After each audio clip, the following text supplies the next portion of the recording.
I'm Trench Reynolds. I write crime. The names are Eric Harris and Dylan Klebold. The place was Columbine. The year was 1999. And here we are, 26 years later, still cleaning up the bloodstains they left on our culture. This isn't about them, though. Not directly. It's about a girl, a child, 13 years old. She didn't want to be famous. She didn't want to hurt anybody. She just wanted to matter.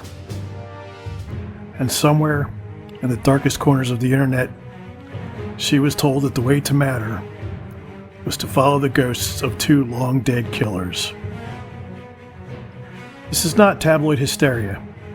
Yeah, I know the story originally came from the Daily Mail, but this time it's not clickbait. It's the raw, brutal truth I've been warning about for over 25 years. She didn't wear trench coats. She didn't leave a manifesto. No threats, no plans for violence. Just a spiral notebook filled with the names she should have never known.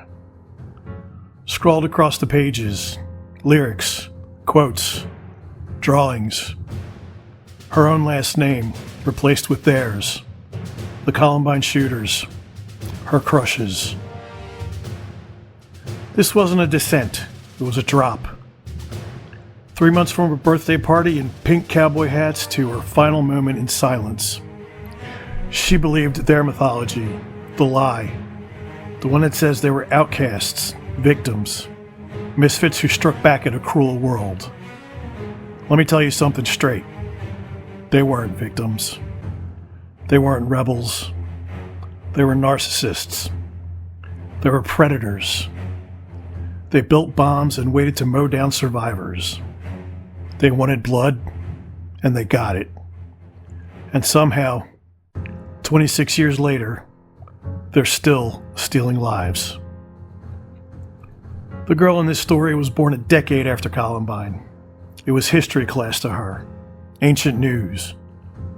But the internet doesn't care about time. The Columbine effect doesn't fade. It festers. She had ADHD. She was bullied. She dressed differently. Said she was a lesbian. Called herself a furry. That didn't make her dangerous, but it may have made her alone. And loneliness is the first place the darkness knocks.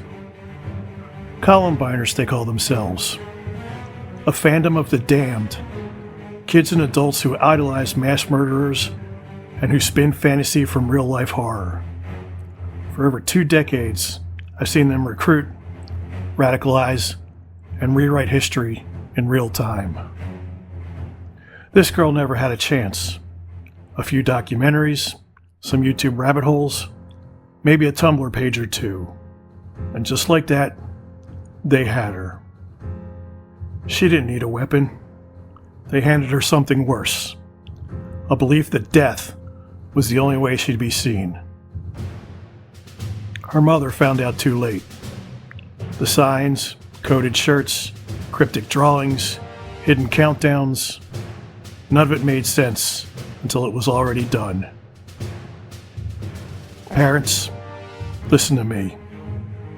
I'm not here to judge you. I'm here to warn you. If your kid suddenly changes what they're into, if they're watching Columbine documentaries, quoting killers, and romanticizing school shootings, that's not just a phase. That's not edgy. That's a warning sign. Don't wait until it's too late. Open the backpack. Check the browser history. Ask the hard questions. You're not violating their privacy. You're protecting their future. This girl didn't want to hurt anyone. She didn't want to make the headlines. She wanted to feel seen. And what she found instead was a lie built on blood. We've lost too many. We'll lose more if we keep pretending this isn't real. The Columbine killers said they'd be remembered forever, that their names would outlive their victims, and damn it, seems like they're right. But we don't have to keep letting them win.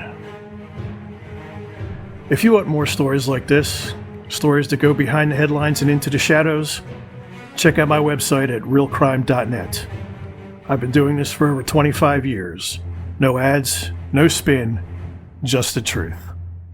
And if you want to support the work, help keep the lights on, and help keep the stories coming, head over to patreon.com/Trench Reynolds.